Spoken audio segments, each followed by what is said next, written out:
और लास्ट में आप लोगों को विविध था ना, यही चल रहा था, ठीक है। तो यही वाला चल रहा था, जल्दी खत्म हो जाएगा। तुम लोग वो नहीं किया, सब सरस्वती पूजा में पागल हो।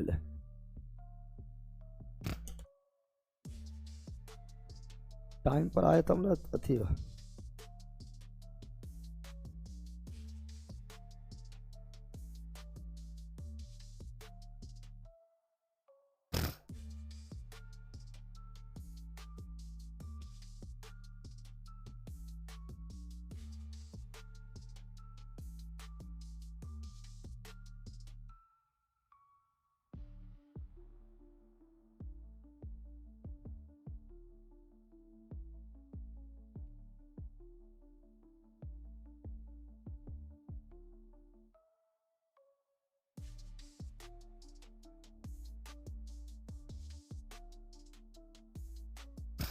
चलो यहाँ ध्यान दो ऑनलाइन वालों।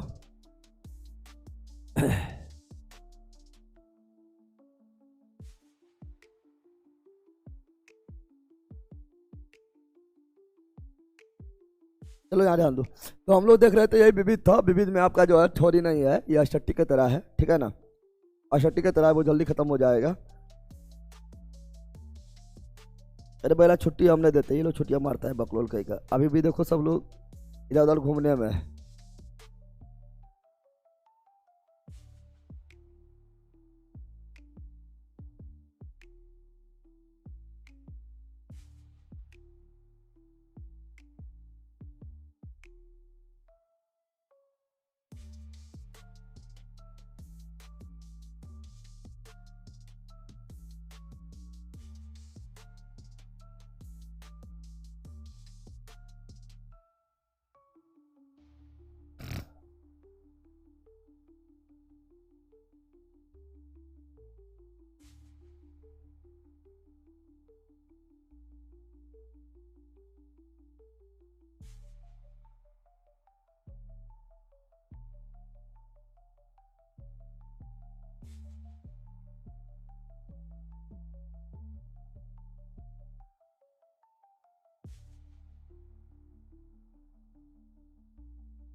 चलो यार ध्यान दो।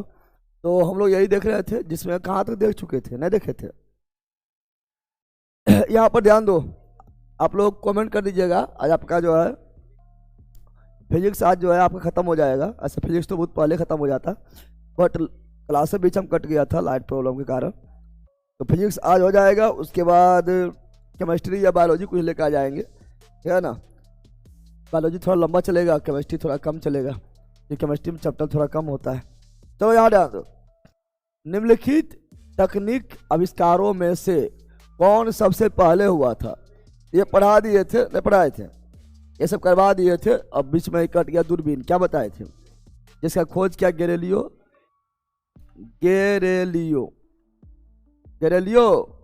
खोज किया था, बताए थे ने। और बताए थे जरूरत का नियम भी कौन दिया है, गैलीलियो दिया है। और निर्वात में सभी वस्तु, निर्वात में सभी वस्तु को एक समान ऊंचाई, एक समान ऊंचाई से गिराएंगे, तो पृथ्वी पर, ठीक है ना, पृथ्वी पर एक ही साथ पहुंचेगा। ये सब बता दिए। तो ऑप्शन नंबर बी, ठीक है ना। ये सब सारा चीज बतैले हैं, ठीक है ना। आगे बढ़ते हैं। तब मैं कंफ्यूज हूँ कि कौन बेच लूँ। तुम तो जुड़ल है विजेता बेच में, थोड़ी ले लेना है तो मंजिल बेच ले लो, बस हो गया खत्म। कंफ्यूज कौन क्यों होना है, पढ़ते तो बताते रहते हैं। निम्नलिखित वाक्यों को सबसे अधिक उपयुक्त विकल्प से पूरा करें। पढ़े हैं, सौर ऊर्जा पवन ऊर्जा की तुलना में अधिक शक्ति उत्पन्न करती है। तो बताए थे कभी कभी, क्या बताए थे, कभी कभी जो है अधिक, ऐसे पवन ऊर्जा ज्यादा होगा। लेकिन अगर मान लो बहुत ज्यादा धूप है, गर्मी का मौसम है, तो सौर ऊर्जा जो है कभी कभी पवन ऊर्जा की तुलना में अधिक, है ना, ऊर्जा उत्पन्न करेगा। तो ऑप्शन नंबर ए, पवन ऊर्जा उत्पन्न करने के लिए हवा का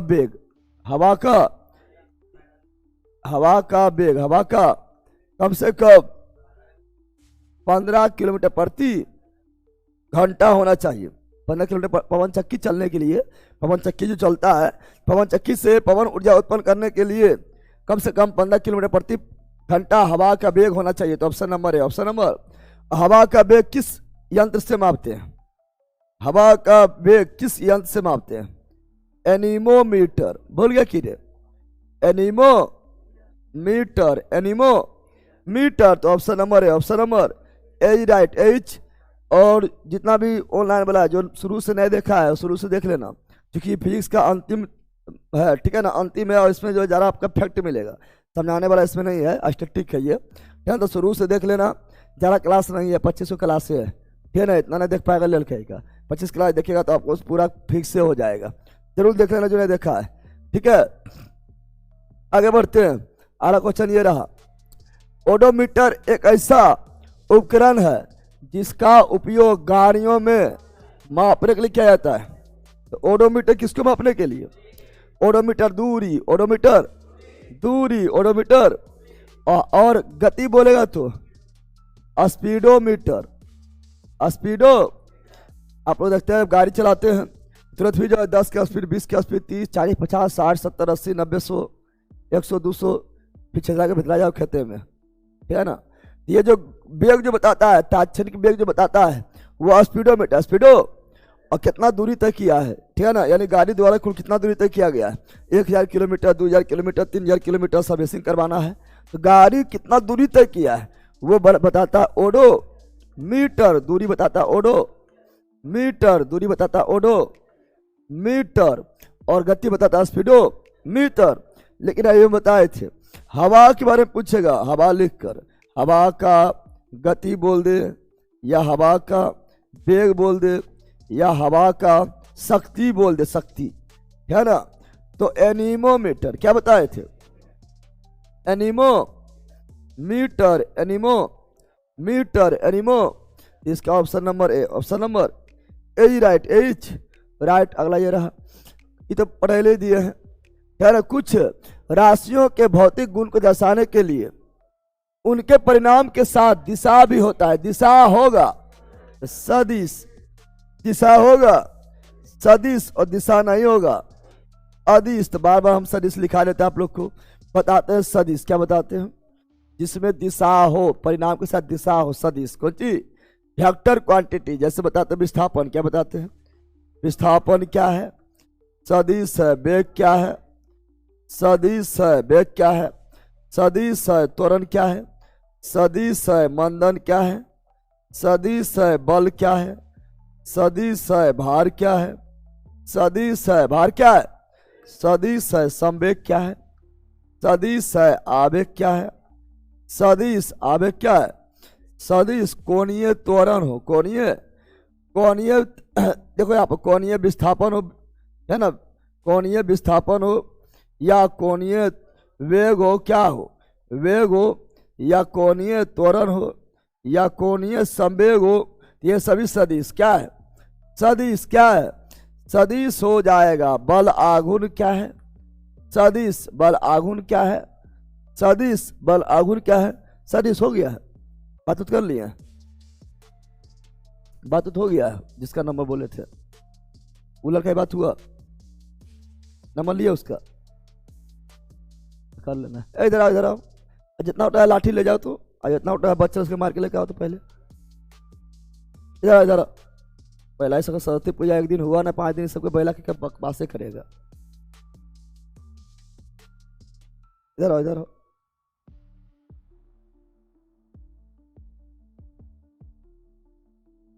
कहाँ था? लाकर सोया था लेट से, क्लास करने आया नहीं। भाग इधर, अरे इधर सुधरे वाला ना है। एक दिन सरस्वती पूजा ना होता है, सब इस सब चलती 5 दिन छुट्टी हो जाता है। क्या कर रहा था?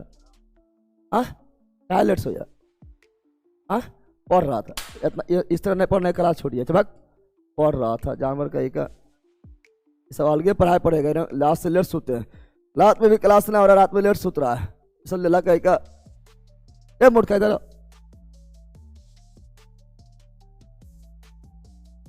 यार, पहले अभी आया बकवास कर रहा है।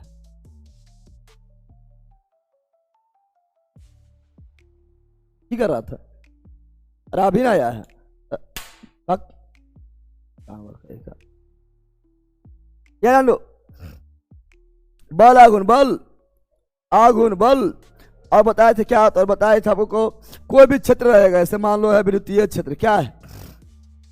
विद्युतीय क्षेत्र, विद्युतीय क्षेत्र, विद्युतीय क्षेत्र, चुंबकीय क्षेत्र, चुंबकीय क्षेत्र, चुंबकीय क्षेत्र, चुंबकीय। तो कोई भी क्षेत्र रहेगा तो सदिश क्या आ जाएगा? सदिश क्या आ जाएगा? वृत्तीय क्षेत्र क्या है? सदिश। वृत्तीय क्षेत्र क्या है? सदिश। वृत्तीय क्षेत्र क्या है? सदिश। सर यूजीसी के नियम क्या है? थोड़ा 2 मिनट समझा दीजिए प्लीज सर। यूजीसी का नियम क्या है उससे बताया जाएगा, अलग से बताया जाएगा, ठीक है ना।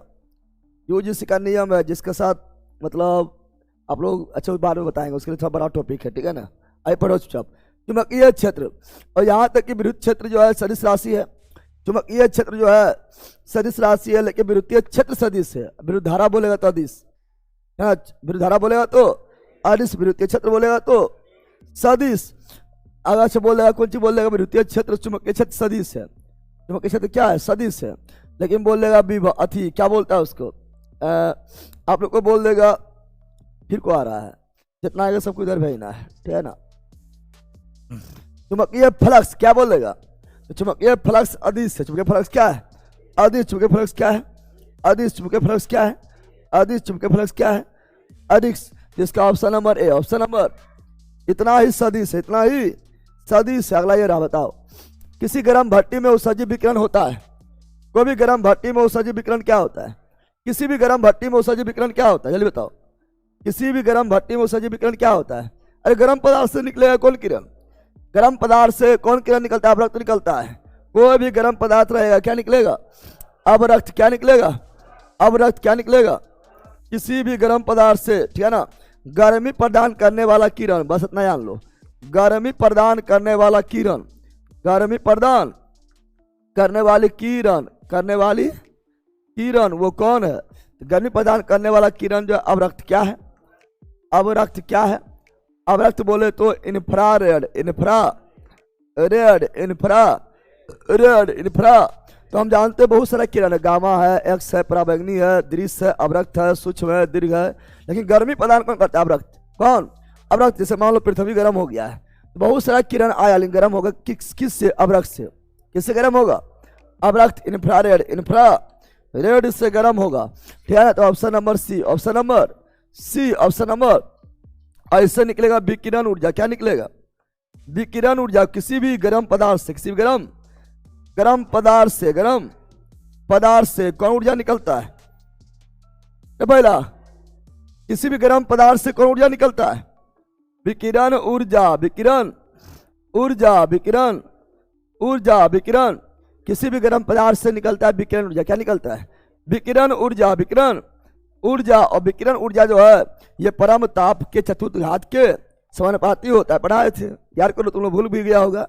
विकिरण ऊर्जा किसी भी गर्म पदार्थ से निकलने वाला ऊर्जा परम तापमान के चतुर्थ घात के समानुपाती होता है। इसी को बोलते हैं स्टीफन का नियम। सब भूल गया ये लोग यार। अरे इसी क्या बोलते हैं?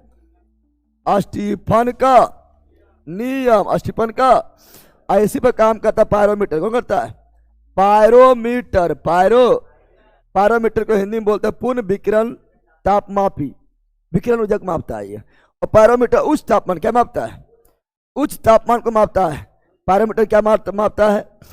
उच्च तापमान। उच्च तापमान। ऐसे सूर्य का तापमान मापना है तो पायरोमीटर, तारा तापमान मापना है तो पायरोमीटर, पायरोमीटर। भट्टी का तापमान मापना है तो पायरोमीटर, पायरोमीटर। चूंकि ये जो है उस तापमान को माप लेगा, उसके पास ले आना भी नहीं है। विकिरण ऊर्जा जो उससे निकल रहा है उसको ये देख कर, उसको ये पता लगा कर बता देगा उसका तापमान कितना है। इसका option number C, option number C right, C right. तो option number C, option number C, ठीक है ना। ये सब पढ़ ले आप लोग को, ठीक है ना। शुरू देख लेना, ये तो अंतिम चल रहा है, ठीक है। शुरू देख तैयारी किए होंगे अच्छा से, ठीक है ना। कितना लोग का बिहार पुलिस में तो डायरेक्ट हो जाता है। चलो यार जान लो, MRI के फुल फॉर्म क्या है बताओ? तो magnetic resonance imaging, magnetic resonance imaging magnetic resonance, imaging magnetic resonance, imaging magnetic resonance, imaging. Option number B, option number B is right, B is right. चलो अगला ये है, जब तक किसी पिंड पर असंतुलित बल लागू किया जाता, असंतुलित बल मतलब दोनों बल बराबर नहीं है, असंतुलित है ना, तब तक इसकी निरंतर परिवर्तन होगा। तो क्या परिवर्तन होगा? भार परिवर्तन होगा। किसी पर बल लगा रहा है तो क्या भार परिवर्तन हो जाएगा? नहीं, जितना भार उतना रहेगा। मोबाइल पर बल लगा देता, मोबाइल की भार उतना रहेगा, है ना। किसी पर भार लगा रहे, बल लगा रहा है तो भार परिवर्तन नहीं होगा। आकृति, आकृति हो सकता है लेकिन निरंतर आकृति नहीं होगा। द्रव्यमान नहीं, चाल क्या होगा? लगातार बल लगाते जाएंगे तो चाल उसका परिवर्तन होते रहेगा। बल लगाने तो क्या परिवर्तन होगा? चाल। तो option number D, option number. तो यहाँ बोल रहा है कि औसती बल लागू किया जाता है। औसती मतलब क्या ना, मतलब औसती का मतलब क्या हुआ? ऐसे मान लो इधर से भी तुमको खींच रहा है, इधर से भी खींच रहा है, जितना इधर खींच रहा है उतना इधर इधर भी खींच रहा है, तो बीच में रह जाएगा। लेकिन एक तरफ ज्यादा खींच दिया है तो असंतुलित हो गया है, तो उधर तुम झुक जाएगा। तो असंतुलित बल लगाएंगे तो क्या होगा? चाल परिवर्तन। लगातार परिवर्तन क्या होगा? चाल। निरंतर परिवर्तन क्या होगा? चाल। तो option number D, option number D right. चलो आगे बढ़ते हैं। अगला ये रहा, कौन सा उपकरण ध्वनि तरंग को विद्युत संकेत में परिवर्तन करता है? ध्वनि तरंग को विद्युत में, ध्वनि तरंग को विद्युत में परिवर्तन करते, बताओ। ध्वनि का विद्युत से पढ़े है। ध्वनि का विद्युत में माइक्रोफोन, माइक्रो ये क्या है? अरे भैया ये क्या है? यह माइक्रोफोन क्या है? ये ध्वनि को ले रहा है और ध्वनि किसे बदल रहा है? विद्युत में। ध्वनि को विद्युत में, ध्वनि को विद्युत में। हम बोल रहे हैं तो ध्वनि और चल गया इसमें, क्या चल गया? इसमें चल गया है, तार में चल गया, नहीं विद्युत को चीज। ध्वनि को विद्युत में कौन? माइक्रोफोन। ध्वनि को विद्युत में कौन? माइक्रोफोन। ध्वनि विद्युत में कौन? Microphone, micro. और यही ध्वनि से, ध्वनि हम बोले तो ध्वनि ऊर्जा चला गया इसमें, विद्युत ऊर्जा, विद्युत ऊर्जा। अब यही विद्युत ऊर्जा, यही विद्युत ऊर्जा आप लोग के मोबाइल से निकल रहा है। मोबाइल से कैसे निकल रहा है? फिर ध्वनि बदल के ध्वनि में। तो यही विद्युत ऊर्जा जो आप लोग के मोबाइल में गया है, ठीक है ना, बॉक्स भी लगा हुआ है, बॉक्स से भी निकल रहा है। तो ये ध्वनि विद्युत ऊर्जा को पुनः, विद्युत ऊर्जा को पुनः ध्वनि ऊर्जा में कौन बोल रहा है? Loud speaker. कौन बोल रहा है? Loud speaker. आप लोग के मोबाइल में भी लाउड स्पीकर है ना। लाउड स्पीकर भी हटा दो, देखेगा मोबाइल से निकल जाएगा। खाली हम रहेंगे, लगेगा बोल रहा है कि आवाज में नहीं निकलेगा, क्या ना। तो ध्वनि को पुनः, तब माइक्रोफोन क्या हो गया है? ध्वनि को विद्युत में, ध्वनि को विद्युत में कौन बदलता है? माइक्रोफोन। और उस विद्युत को, उस विद्युत को पुनः ध्वनि में, जो आप लोग को सुनाई दे रहा है, विद्युत को पुनः ध्वनि में कौन बदलता है? Loud speaker, loud speaker, loud amplifier का काम क्या है? बढ़ा देना। क्या है? बढ़ा देना, बढ़ा देना मतलब क्या हुआ? जैसे मान लो ध्वनि को बढ़ा सकता है ना, वोल्टेज बढ़ा सकता है, किसी को भी बढ़ा देना, वोल्टेज बढ़ा सकता है, धारा बढ़ा सकता है, किसी को भी बढ़ा देना कहलाता है एम्पलीफायर। पढ़ाए थे ना, 12 दिन पढ़ाए थे। साउंड का जो से ये जो आपका लगा हुआ मशीन, डीजे मशीन जो होता है, क्या ना, जिसको तुम अमरते रहता है, वो एम्पलीफायर है। एम्पली ये बढ़ा देता है ध्वनि को, क्या ना। अभी हम जो है माइक बंद कर देंगे तो एम्पलीफायर काम करना बंद, क्या हो जाएगा? एम्पलीफायर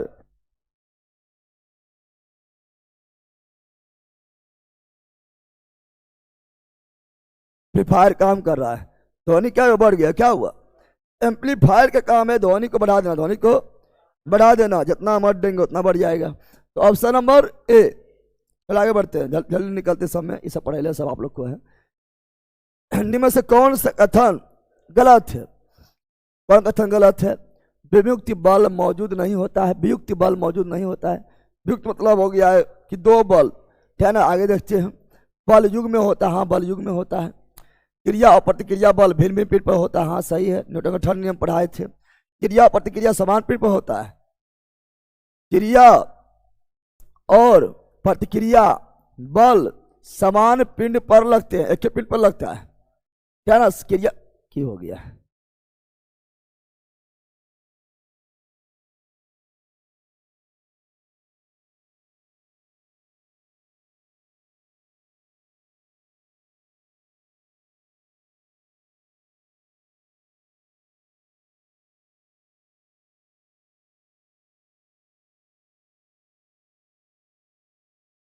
हाँ, तो यहाँ बोल रहा है क्या, क्रिया प्रतिक्रिया, क्रिया और प्रतिक्रिया बल समान पिंड पर लगता है, नहीं अलग अलग पिंड पर।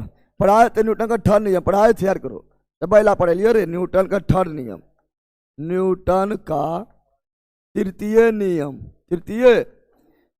न्यूटन का तृतीय नियम क्या पढ़ाए थे, न्यूटन का थर्ड नियम क्या पढ़ाए थे। न्यूटन का थर्ड नियम जो होता है ये क्या होता है, क्रिया प्रतिक्रिया, एक्शन रिएक्शन, क्रिया प्रतिक्रिया, बराबर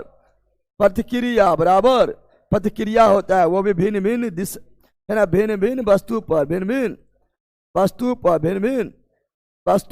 बल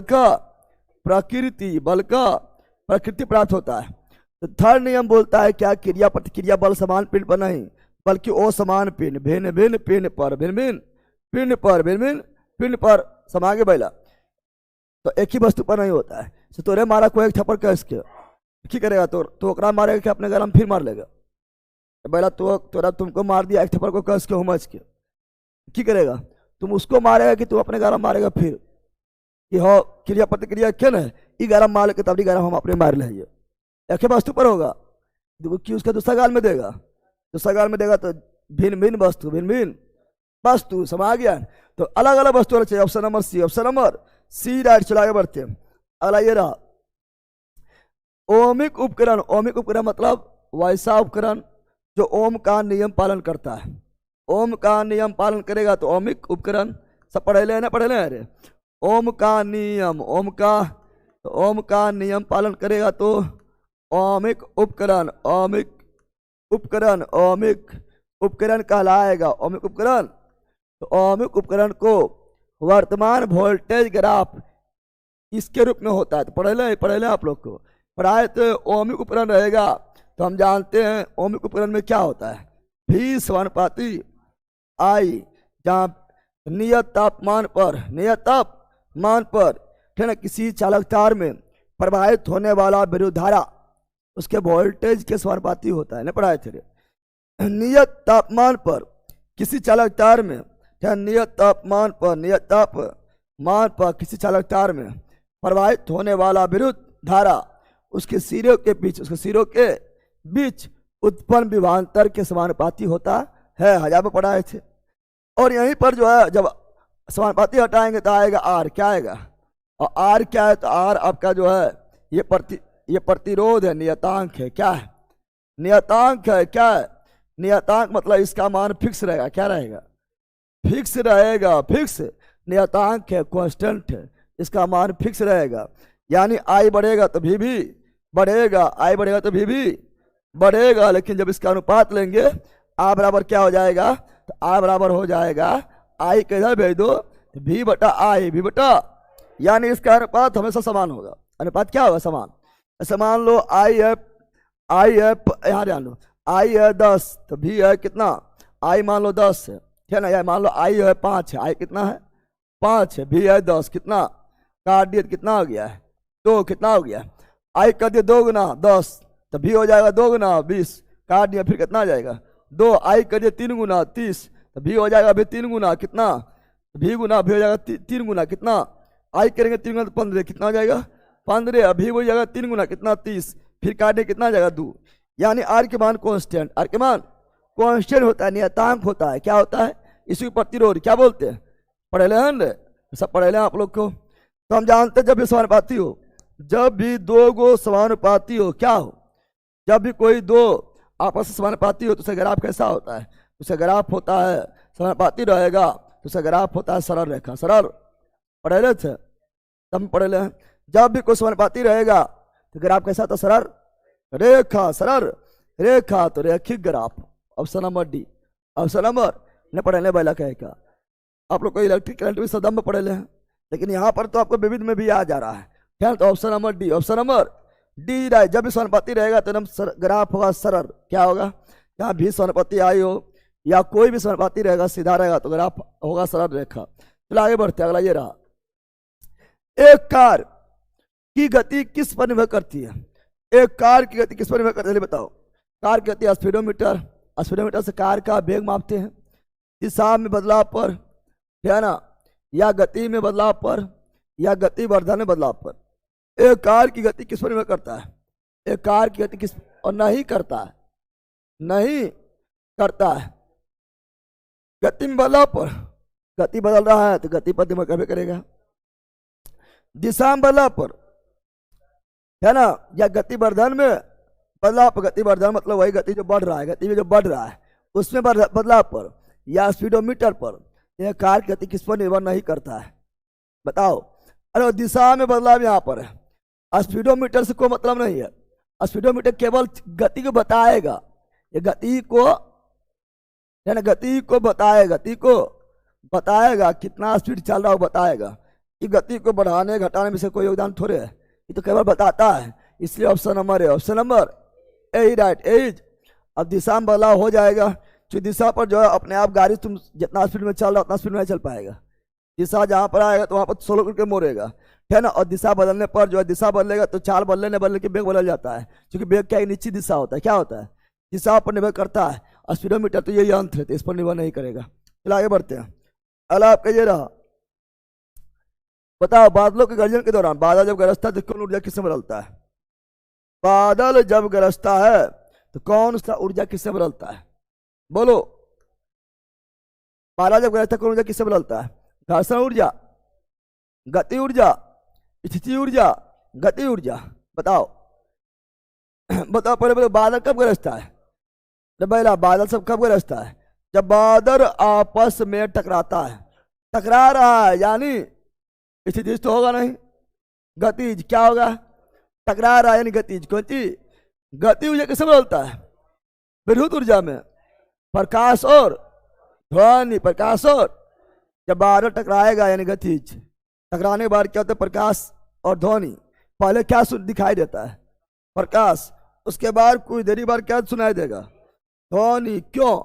प्रकाश का वेग ध्वनि का वेग से कई गुना ज्यादा है ना है, इसलिए option number B, option number B right. चलो आगे बढ़ते हैं। अगला ये रहा, प्रत्यावर्ती धारा एसी करंट।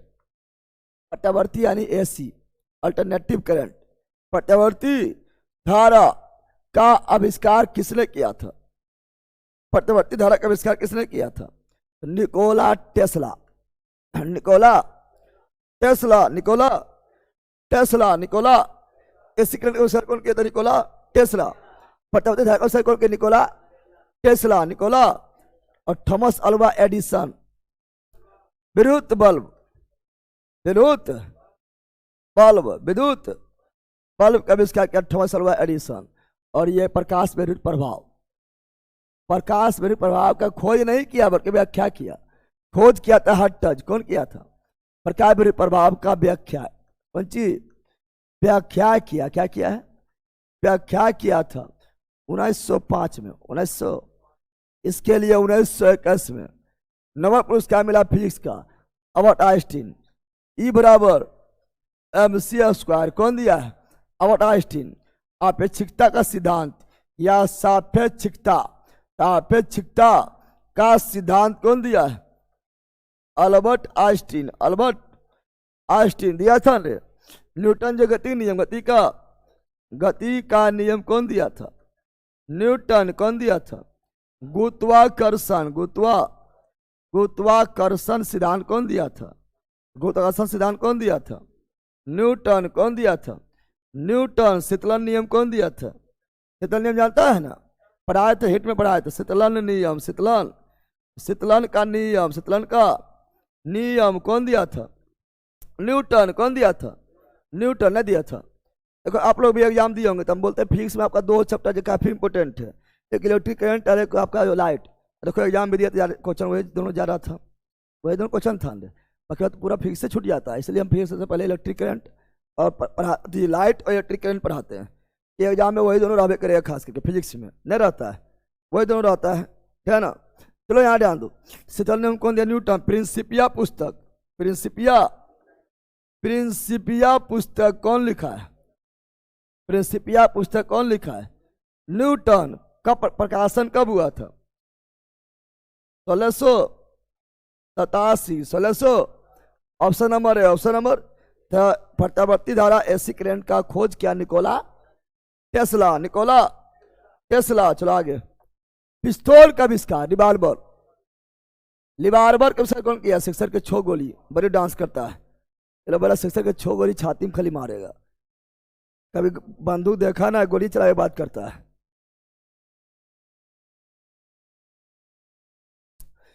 मैथ के लिए कुछ कीजिए, सब हो जाएगा, टेंशन क्या ले रहा है। पिस्तौल का आविष्कार कौन किया? Samuel Colt. कौन किया था? Option number D Samuel Colt. Samuel Colt, Samuel Colt, Samuel Colt, option number D. पिस्तौल का आविष्कार किया सैमुअल क्वाल्ट। कौन किया है? Samuel Colt. चलो, कौन अल्ट्रासोनोग्राफी का उपयोग किया? अल्ट्रासोनोग्राफी, अल्ट्रासोनोग्राफी का उपयोग होता है। अल्ट्रासोनोग्राफी अल्ट्रासाउंड में, अल्ट्रासोनोग्राफी अल्ट्रासाउंड में, एक्सरे को खोजने में नहीं, इसका उपयोग दबाव के लाभ में नहीं, इसका प्रयोग अंग विच्छेदन करने के लिए नहीं, इसका प्रयोग मां के गर्भ के अंदर भ्रूण के विकास के देख रेख के लिए। हाँ क्या ना, तो अल्ट्रासोनोग्राफी, अल्ट्रासाउंड, अल्ट्रासाउंड कराता है, अल्ट्रासाउंड में अल्ट्रासोनोग्राफी। तो option number D, option number D is right, D is right. LP exam तक साइंस कंप्लीट करवा दीजिएगा सर। अरे हो जाएगा, फीस तो खत्म हो गया है, खत्म हो गई तो भी चल रहा है जो आपको सब मिला हुआ है।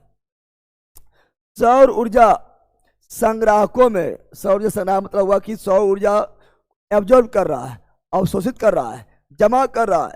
तो बोल रहा वही, सौर ऊर्जा संग्राहकों में अधिकतम दक्षता प्राप्त होता है।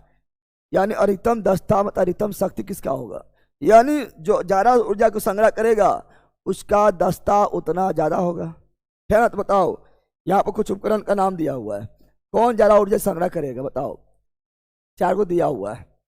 अब इसमें दिया हुआ है एविकेटेड ट्यूब कलेक्टर, है ना, या लाइन फॉक्सिंग कलेक्टर, या फ्लैट कलेक्टर, या पैराबोलिक डिस्क कलेक्टर। सब कलेक्टर है, सब सौर ऊर्जा को अवशोषण करने वाला है, सौर ऊर्जा को जमा करने वाला है। ज्यादा कौन जमा करेगा? है ना, ज्यादा इसमें होगा ये बोला parabolic disc collector, parabolic disc.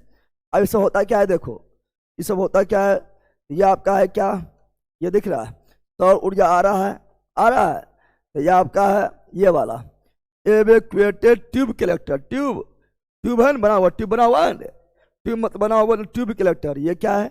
ये एडुकेट, देखो यहाँ लिखल है ना, एवेक्यूटेड ट्यूब कलेक्टर, ये ट्यूब कलेक्टर है ना। ये आपको क्या है? ये आपका है पैराबोलिक। क्या है? पैराबोलिक, जितना भी ऊर्जा आएगा क्षत्रियसन रहेगा, क्षत्रियसन इस तरह रहेगा। और ये पैराबोलिक क्या है? देखो लिखा हुआ है पैराबोलिक कलेक्टर, पैराबोलिक कलेक्टर है ना, सूर्य आएगा। और ये आपका क्या है? एविक्यूटेड ट्यूब कलेक्टर, जो आगे बताए थे। यहाँ देखो ट्यूब लगा हुआ, क्या लगा हुआ? ट्यूब। और यह फ्लैट कलेक्टर, इसमें ट्यूब यहाँ बीच में भी लगा हुआ है।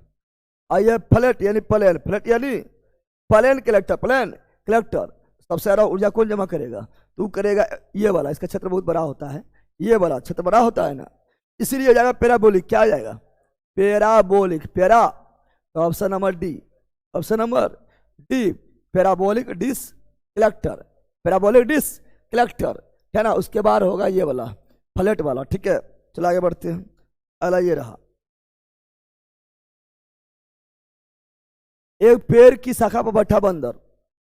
तुम ही लोग है बंदर, यहां ध्यान दो। एक पेड़ के शाखा पर बैठा हुआ बंदर अचानक नीचे जमीन पर गिर पड़ता है। यह किस नियम का पालन का उदाहरण है? बताओ। कैपरल नियम, ग्राह गति का नियम, कैपरल नियम, न्यूटन गति तीसरा नियम नहीं, तीसरा नियम क्रिया प्रतिक्रिया।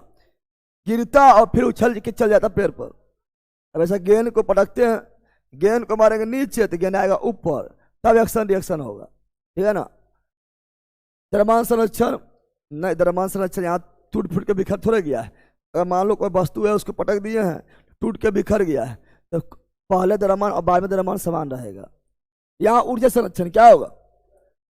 ऊर्जा संरक्षण, ऊर्जा यानी पहले जितना ऊर्जा था बाद में भी उतना ही ऊर्जा रहेगा, उतना ही ऊर्जा रहेगा। लगातार नीचे आएगा तो गति ऊर्जा बढ़ेगा, अस्थिर ऊर्जा घटेगा, लेकिन कुल्ले ऊर्जा नो चेंज। ऊर्जा संरक्षण, ऊर्जा संरक्षण। तो option number A, option number हम बताए थे कि लेंज का नियम कौन? तो ऊर्जा संरक्षण। किरचॉफ का दूसरा नियम, ऊर्जा संरक्षण, है ना। और उष्मा गति का पहला नियम ऊर्जा संरक्षण, नहीं बोले थे किरचॉफ का पहला नियम आवेश संरक्षण, आवेश, और दूसरा ऊर्जा।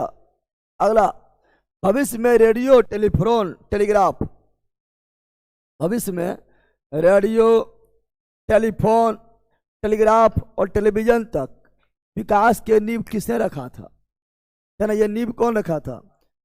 Joseph John Thomson, Albert Einstein, हाइनिक लुडोल्फ हर्ट्ज या Marcus Faraday. Radio telephone telegraph television, बात करते हैं रेडियो, किसके बात कर दिया है? रेडियो में जो है, रेडियो में होता है क्या, तो होता है सूक्ष्म तरंग दीर्घ तरंग होता है ना। तो माइक्रोवेव ये सब का खोज किया कौन? रेडियो का। तो इसमें हर्ट्ज आया, कौन आया था? हाँ, खोज किया मार्कोनी रेडियो का, लेकिन तरंग वगैरह खोज किया है हर्ट्ज, कौन किया है? इसका Rudolf Hertz, Rudolf Hertz, option number B. Option number, सूक्ष्म तरंग का खोज किया हर्ट्ज और दीर्घ तरंग का खोज किया मार्कोनी, कौन किया है? और सब तरंग से चलता है, तरंग से चल रहा है, इसलिए option number B, option number B हो जाएगा। चलो यहाँ ध्यान दो, बी बी बी बिल्कुल राइट है। आगे बढ़ता है, ये रहा, बताओ आधुनिक पेंसिल का आविष्कार सबसे पहले कहाँ हुआ था? पेंसिल का, आधुनिक पेंसिल का आविष्कार सर्वप्रथम हुआ यूरोप में। कहाँ हुआ? यूरोप में। कहाँ हुआ? यूरोप में और चीन। याद आंदो, कागज आविष्कार कहाँ हुआ? चीन में। पतंग कहाँ हुआ? चीन में। छापा खाना कहाँ हुआ? चीन में, है ना। सिक्का कहाँ हुआ? चीन में। नोट पहली बार कहाँ हुआ? नोट चीन में। नोट पहली बार कहाँ हुआ? चीन में। रेशम का, रेशम से प्रयोग कहाँ हुआ? चीन में। रेशम कहाँ हुआ? चीन में। यहाँ तक कि अब का रेशम हो गया है, यहाँ तक कि प्रतियोगिता परीक्षा, प्रतियोगिता परीक्षा का शुरुआत सर्वप्रथम कहाँ हुआ? चीन में। कहाँ हुआ? चीन में हुआ था, चीन में हुआ था, ठीक है ना। और आप लोग को बोल देगा कोरोना भी पहली बार कहाँ आया? चीन में आया रे, ठीक है ना। और प्रिंटिंग प्रेस बोलेगा, प्रिंटिंग प्रेस, तो प्रिंटिंग प्रेस यूरोप में। कहाँ खोज क्या? गुटेनबर्ग। कौन किया है? गुटेनबर्ग खोज किया था। इसका ऑप्शन नंबर हो जाएगा बी। क्या हो जाएगा? B is right, beach right, beach right. चलो आगे बढ़ते हैं। अगला ये रहा, नोट है चीन में, लेकिन बैंक नोट बोलेगा, बैंक नोट। स्वीडन। नोट यहां लिख देते हैं, नोट। कौन note? Bank note. Bank note बोलेगा तो क्या हो जाएगा? स्वीडन। क्या हो जाएगा? स्वीडन हो जाएगा। नोट बोलेगा तो चीन और बैंक नोट बोलेगा तो स्वीडन। चलो अगला, पृथ्वी के सतह के नीचे, बोलो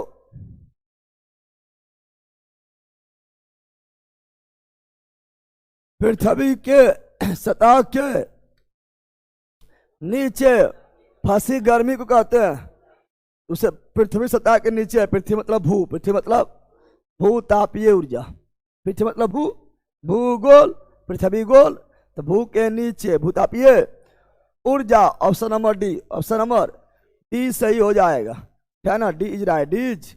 भूतापीय ऊर्जा जो है ये नवीकरणीय ऊर्जा है। कैसे ऊर्जा है?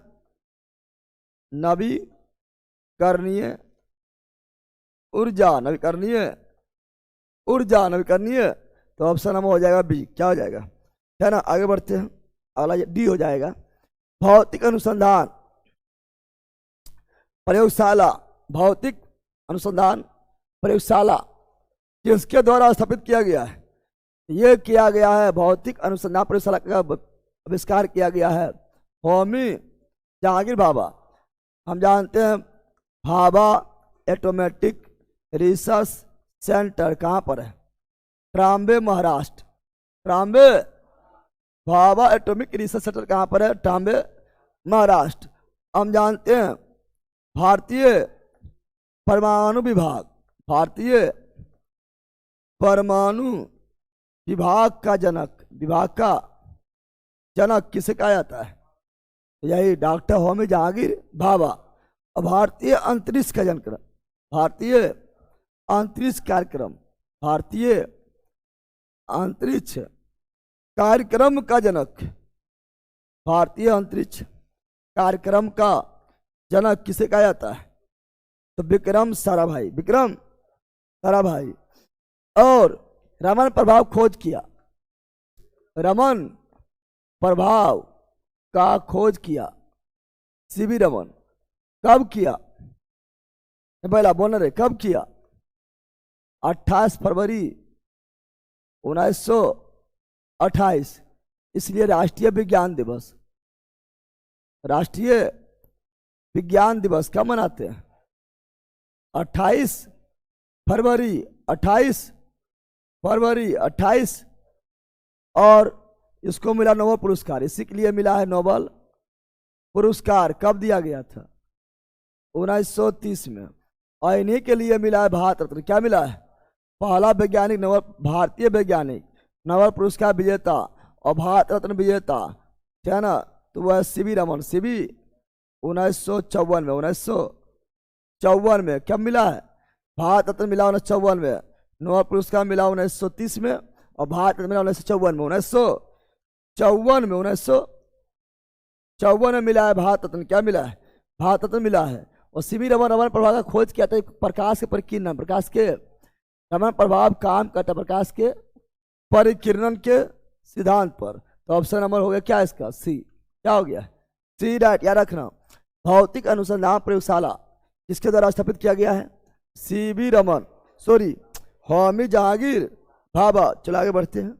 अगला ये रहा, कौन सा ऊर्जा कन्वर्टर नहीं, ऊर्जा बदलने वाला नहीं है, ऊर्जा को बदलने वाला नहीं है, ऊर्जा को कन्वर्ट करने वाला नहीं है, ऊर्जा को एक रूप से दूसरा रूप में बदलने वाला नहीं है, ऊर्जा कन्वर्टर नहीं है, ऊर्जा को एक रूप से दूसरा रूप में बदलने वाला नहीं है। सरल पैनल, हाँ ये 100 ऊर्जा को और भाप ऊर्जा में बदल देगा, तो ये हो जाएगा। बिजली, हाँ बिजली भी है। बिजली उत्पादन कैसे होता है? बिजली उत्पादन होता है किससे? तो कोयला जलाओ, है ना, या यूरेनियम वगैरह जलाओ, जलाने से बिजली उत्पन्न होगा। यहाँ भी ऊर्जा बदल रहा है।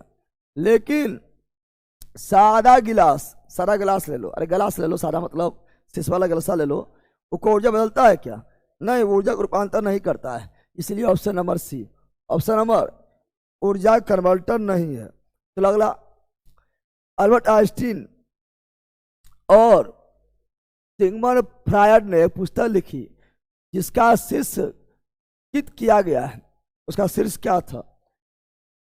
अल्बर्ट आइंस्टीन और सिगमंड फ्रायड एक पुस्तक लिखे हैं, उसका शीर्ष क्या था? शीर्ष मतलब टाइटल क्या था? टाइटल क्या था? किस नाम से पुस्तक निकाला था? यह युद्ध क्यों? क्या है? युद्ध क्यों, युद्ध क्यों, युद्ध क्यों, याद रखिएगा। चलो आगे बढ़ते हैं। अगला ये रहा,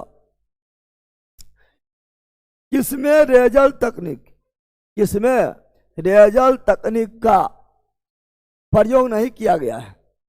किसमें रेजल तकनीक प्रयोग नहीं किया गया? लेयर, लेयर, लेयर, बताओ। तो बार कोडिंग रीडिंग, बार कोडिंग रीडिंग में रेजर होता है, लेयर होता है, ठीक है ना। बार कोडिंग रीडिंग के लिए जब बार कोडिंग रीडिंग करे तो उसमें रेजर लाइट रहेगा, स्कैन कर रहेगा, होता है। कटिंग और ड्रिलिंग, कटिंग और ड्रिलिंग में, है ना, फिजियोथेरेपी में, फिजियोथेरेपी तो ये आपका बीमारी हो गया तो उसमें रेजर लाइट का प्रयोग किया जाएगा, है ना। माइक्रोवेव ओवन, जो घर में जो खाना बनाने वाला होता है, ओवन होता है, मशीन होता है, इसमें खाना बनता है, उसमें लेजर का प्रयोग करना कोई जरूरी नहीं है। इसका होगा option number C, option number C. Cutting drilling में भी लेजर लाइट का प्रयोग होता है। तो बेटा लेजर लाइट में इतना ताकत होता है कि कटिंग भी कर सकता है। लेजर लाइट में इतना ताकत होता है कि लेजर लाइट केवल मार देगा तो छेद हो जाएगा, कटिंग हो जाएगा, कट के दो भाग में बढ़ जाएगा।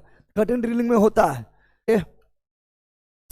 लेजर के प्रयोग, लेजर के प्रयोग की जाने वाली 3D इमेजिंग, बताओ किसमें 3D, किसमें, वह बताओ इस चारों में कौन सा है जहां लेजर का प्रयोग हम करते हैं 3D के लिए? 3D के लिए प्रयोग करते हैं लेजर का, हम प्रयोग करते हैं 3D के लिए, बताओ। ये होलोग्राफी, होलो, अरे भैया आप लोग का जब किताब खरीदते हैं तो उसमें होलोग्राफी होता है। उड़ता हुआ चिड़िया, उड़ता हुआ थोड़ा हिलाएगा तो लगेगा कि ये उड़ रहा है ना। मैंने 3D उसमें लेजर का प्रयोग किया गया है। 3D प्रिंटिंग नहीं करो। दूध के समान रूप से वितरित रहने के लिए, दूध समान रूप से वितरित रहे, ऐसा नहीं कि मतलब दूध को छोड़ दिए ऊपर जो है फीका हो जाए, नीचे जो है गाढ़ा हो जाए, नहीं, समान रूप से वितरित हो, है ना, एक समान रूप से वितरित हो। दूध के समान रूप से वितरित रहने के लिए दूध में बसा कोलिकाओं के आकार को कम करने प्रक्रिया क्या कहलाता है? जो दूध में बसा है ना, वही बसा जो नीचे बढ़ जाता है छोड़ देने बार, नीचे गाढ़ा ऊपर जो पतला हो जाता है। लेकिन दूध को समान रूप से वितरित करना, हर जगह समान मोटाई हो, हर जगह समान गाढ़ापन हो, बनाए रहने के लिए क्या करना पड़ेगा? तो बसा के कण के आकार को छोटा करना पड़ेगा। इस प्रक्रिया को क्या कहते हैं? इस प्रक्रिया को कहते हैं आपका होमोजेनाइजेशन। होमोजेनाई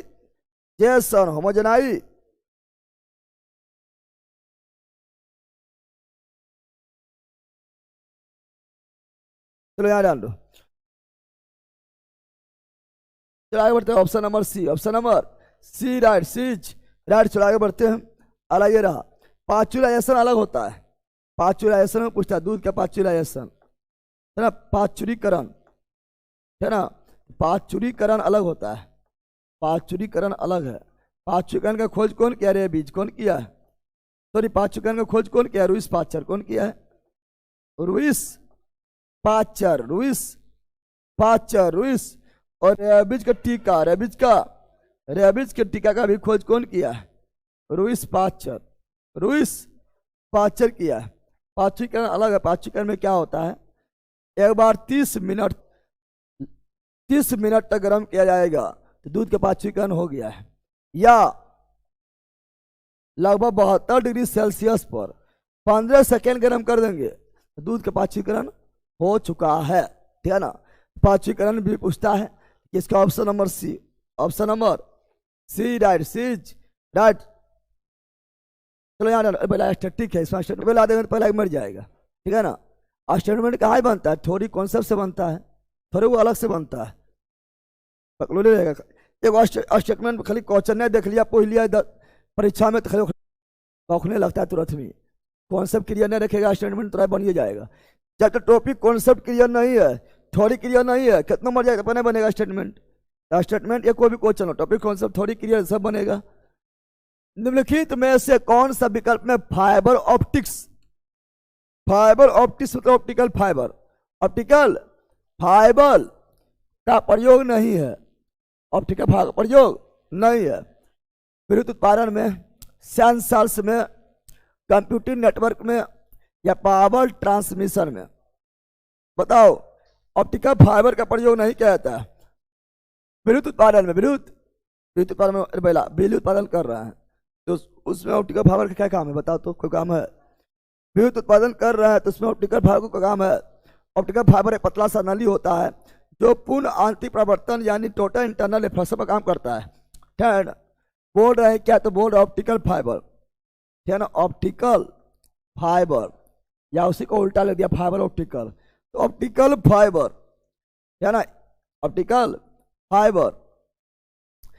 फाइबर जो है इसका खोज कौन किया है? इसका खोज किया है नरेंद्र सिंह कपानी। बैला इसे पक्का ले रहेगा, नरेंद्र सिंह कपानी खोज किया है। ऑप्टिकल फाइबर जो है ये पूर्ण आंतरिक परावर्तन टोटल इंटरनल रिफ्लेक्शन पर कार्य करता है। तो सेंसर जो काम करता है अपने आप खुद काम करता है, उस ऑप्टिकल फाइबर होता है। कंप्यूटर में तो होबे करेगा पावर ट्रांसमिशन, पावर को ट्रांसमिशन को एक जगह से दूसरा जगह भेजना है, उसमें ऑप्टिकल फाइबर होता है। या फिर बिजली उत्पादन में ऑप्टिकल फाइबर नहीं होता। ऑप्शन नंबर है, ऑप्शन नंबर ए राइट। चलो आगे बढ़ते हैं। अगला है हवा में नमी का अवशोषण। हवा नमी को सोख रहा है, इसको क्या कहेंगे? कौन सा चैप्टर क्लास है? कोई चैप्टर ही नहीं है, ये सब भी था आपका दियावत करवा दे रहे हैं। असल में भी करवाते चलता, लेकिन करवा दे रहे हैं, ठीक है ना। कौन हवा में नमी के अवशोषण प्रक्रिया है? हवा में नमी का अवशोषण टेलक्वेशन कहलाता है। क्या कहलाता है? टेलक्वेशन। अब सुनो, हवा में नमी का अवशोषण, हवा में नमी का, हवा में नमी के अवशोषण क्या कहलाता है? डेल क्वेश्चन, डेल क्वेश्चन, डेल। और ये है प्रासरण। क्या है? ऑस्मोसिस मतलब प्रासरण। प्रासरण मतलब क्या होता है? प्रासरण में एक क्या होगा? झिल्ली। क्या होगा प्रासरण में? होगा क्या? तो पारगम झिल्ली। क्या होगा? अर्धपारगम झिल्ली। अर्धपारगम झिल्ली, अल्पारगम, जहां भी अल्पारगम झिल्ली मिल जाए समझ आना वहां पर होगा प्रासरण, ओस्मोसिस क्रिया। ओस्मोसिस जैसे बताओ, किसी का भी फूलना या पिचकना, चना का फूलना या पिचकना है ना, या किशमिश का फूलना या पिचकना है ना, या मटर का फूलना या पिचकना, या किसी का भी फूलना या पिचकना, या पिचकना किसका उदाहरण है? तो यह उदाहरण है प्रासरण, ओस्मोसिस। और समुद्री जल को शुद्ध करके पीने लायक बनाना, रिवर्स ओस्मोसिस, है ना। जल को शुद्ध करना, तो RO, रिवर्स ओस्मोसिस, व्युत्क्रम प्रासरण। तो जो RO जो मशीनिया होता है वो जल को शुद्ध करता है, ठीक है ना, उसका नाम है RO, मतलब रिवर्स ऑस्मोसिस, व्युत्क्रम प्रासरण द्वारा, ठीक है। तो इसका याद रखना। अब ये वैसे मतलब क्या होता है? अवशोषण क्या होता है? अवशोषण क्या होता है? मान लो कोई पदार्थ है, कोई ठोस पदार्थ, कोई ठोस पदार्थ, कोई ठोस पदार्थ कोई ठोस पदार्थ वायुमंडल से, वायुमंडल से नमी को ग्रहण कर लिया है, नमी को ग्रहण कर लिया है, उसे बोलेंगे एब्जॉर्बेशन, अवशोषण। क्या बोलेंगे? लेकिन हवा में यहाँ उल्टा है, यहाँ उल्टा है। हवा में नमी का अवशोषण हो रहा है, हवा में नमी जा रहा है। हवा यहाँ ध्यान दो, वायुमंडल से ठोस में नमी आएगा, एब्जॉर्बेशन। लेकिन यहाँ ठोस से हवा में जा रहा है, क्या जा रहा है? ठोस से हवा में नमी जा रहा है, उल्टा हो रहा है। तो डेल क्वेश्चंस, डेल क्वेश्चंस। टेम्पररी एक्शन ये आपका है केशिकत क्रिया, केशिकत क्रिया, केशिकत जल का, द्रव का नली के माध्यम से ऊपर चढ़ना या उतरना केशिकत कहलाता है। बताएंगे जैसे लालटेन का जलना, लैंप का जलना, बत्ती का जलना, ये सब क्या है? केशिकत। क्या है? केशिकत। इसका ऑप्शन नंबर है। तो आगे बढ़ते हैं। अगला ये रहा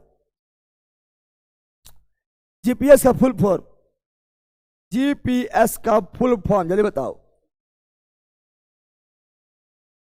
जीपीएस का फुल फॉर्म क्या होगा? यह क्या होगा?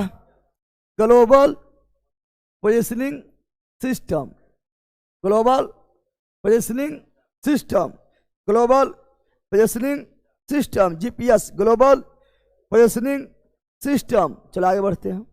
चंद्रशेखर सीमा किस पर लागू होता है? पढ़ा दिए हैं। चंद्रशेखर सीमा लागू होता है सूर्य पर, तारा पर, पढ़ाए थे। ऑप्शन नंबर ए बताए थे, चंद्र शेखर सीमा। तो बताए थे चंद्रशेखर सीमा जो है ये क्या होता है?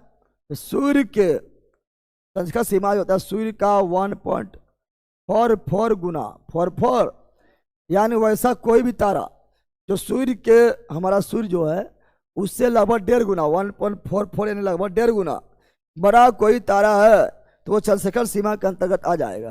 पढ़ाए थे। तो ये चंद्रशेखर सीमा जो है ये किसके लिए होता है? तारा के लिए। किसके लिए होता है? तारा यानी सूर्य, तारा यानी सूर्य के लिए, यानी सितारा। कौन सी? सितारा के लिए होता है। ज्योग्राफी में पढ़ाए थे, ज्योग्राफी में पढ़ाए थे। Option number A, option number, तो ऑप्शन नंबर ए हो गया। क्या हो गया? ए इज राइट, ए इज। बताए थे कि अगर चंद्रशेखर सीमा से कम रहेगा तो वो क्या बन जाएगा? चंद्रशेखर सीमा से कम रहेगा तो बन जाएगा क्या? काला दामन, व्हाइट, पहले बनेगा सफेद दामन, फिर जो काला, क्या बन जाएगा? अगर चंद्रशेखर सीमा भरा रहेगा तो बन जाएगा सुपरनोवा, सुपर विस्फोटक तारा, विस्फोटक तारा। पढ़ाए थे ना। तो ऑप्शन नंबर ए। लाल दानव तो सब बनेगा। चलो आगे बढ़ते हैं।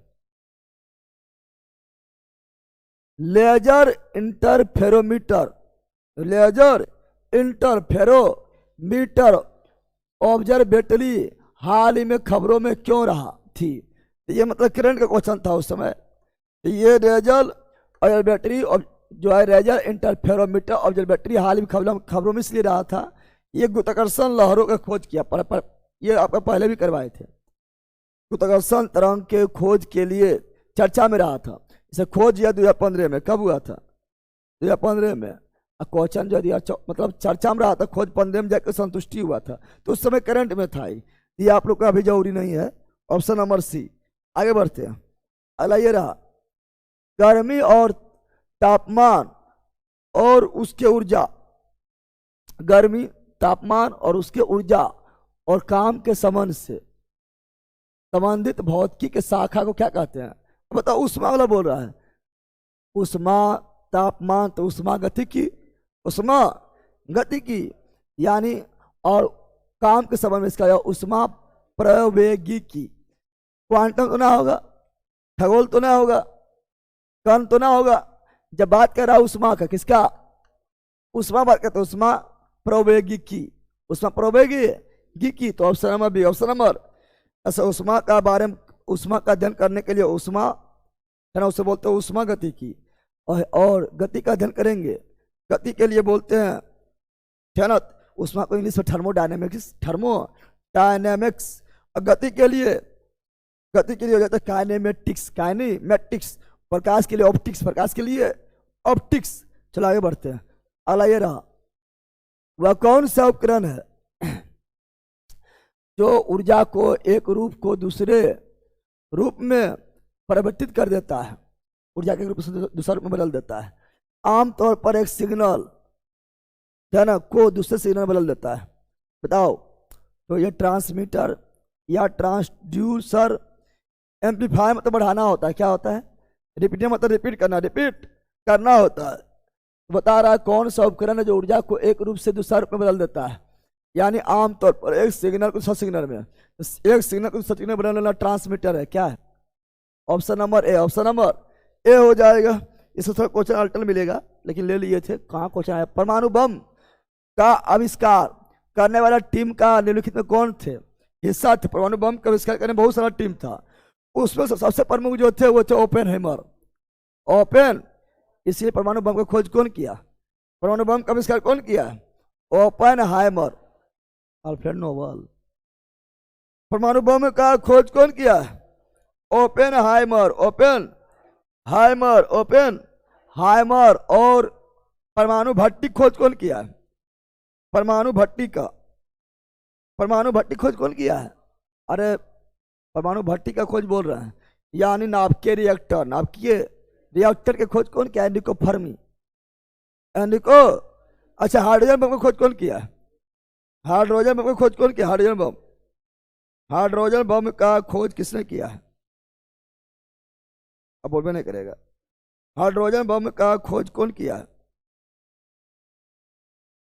हाइड्रोजन बम का खोज कौन किया है? और फिर नोबेल किया है। समय नोबेल में डायनामाइट कर फिर नोबेल किया है। हाइड्रोजन का खोजना बोल रहे, हाइड्रोजन बम का बोल रहे, केवल डिस कर रहा है, कुछ ही बोल देगा। जल्दी कमेंट करो ऑनलाइन वालों, हाइड्रोजन बम का खोज कौन किया है? सब पढ़े ले हैं। टाइपिंग डलवाइए सभी चैप्टर का प्लीज। सबका हो गया है, पर लाइट भी हो गया। अब उसका आंसर लिखाएगा और डला जाएगा। अब जो है आप लोग का फटाफट हो जाएगा। तो इसका हो गया option number B, option number B is right. परमाणु बम मारेंगे तो शुरू तो से बतवाई तुम लोग को बताते हैं। परमाणु बम यानी एटम बम का खोज किया है ओपेनहाइमर।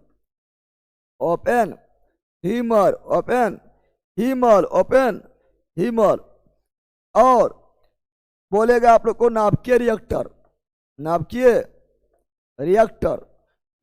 रिएक्टर ने परमाणु भट्टी जहां बिजली उत्पादन होता है, नाभिकीय रिएक्टर का खोज किया है एनरिको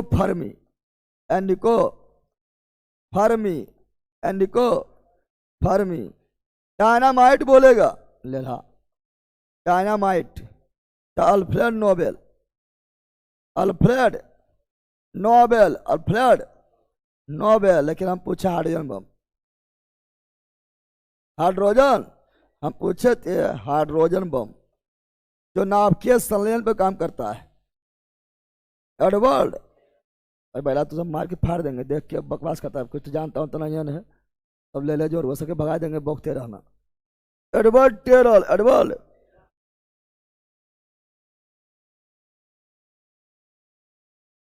एडवर्ड टेरर, एडवर्ड। तो option number B, option number B right, बीच राइट। चलो आगे बढ़ते हैं, ऑनलाइन वालों यहाँ ध्यान दो। इसका इसमें ट्रांसड्यूसर कर लेना, ये ट्रांसमीटर नहीं तो मापता है, ट्रांसड्यूसर कर लेना, ड्यूसर।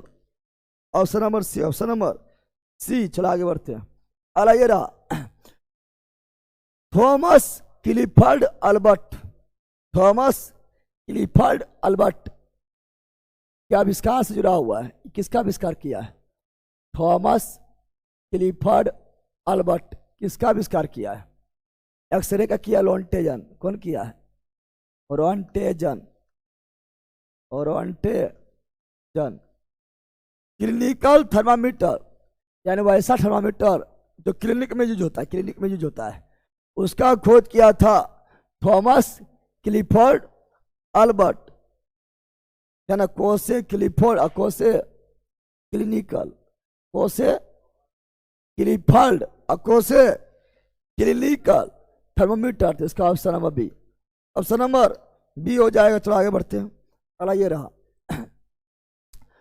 एंटोनियो मेसी के आविष्कार संबंधित है, यह किसका आविष्कार किया है? एंटोनियो मेसी किसका आविष्कार किया है? जल्दी बोलो। अरे पहले तो लो यहाँ पर कौन क्या बोला उसको हटाओ, अब पढ़ो यहाँ पर। कल कौन चैप्टर कर सब्जेक्ट लाए बता दो। अच्छा बायोलॉजी या केमिस्ट्री में तो होबे करेगा शुरुआत। ज़्यादा तुम लोग क्या चाहता है?